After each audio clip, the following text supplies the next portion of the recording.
Señoras, señores, bienvenido en el canal Diáspora TV. Aquí estamos en Haití, en una provincia en el sureste de Haití.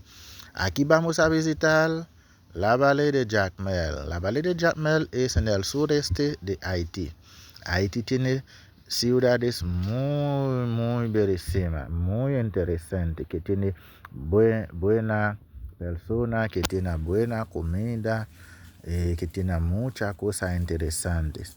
Haití que estoy visitando ahora es diferente de Haití que media y televisión está hablando en internet. Haití tiene buenas cosas muy interesantes. Aquí estamos en la calle donde vamos a visitar la ciudad, la Valle de Jacmel.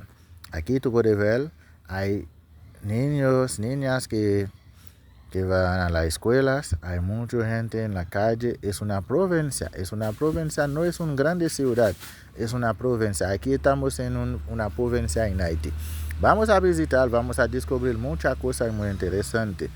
Por favor, seguimos el canal, compartir nuestros videos para ver más cosas positivos y más cosas muy interesantes de Haití, porque Haití tiene muchas cosas muy interesantes porque vamos a ver la parte positiva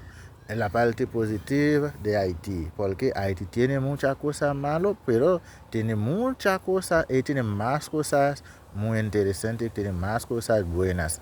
Queremos ver, queremos compartir, porque todos los países tienen muchas cosas malas, pero porque cuando es Haití, la gente van a compartir las cosas malas, no quiere compartir cosas buenas, pero aquí estamos aquí para compartir cosas buenas de Haití. Please, seguimos el canal.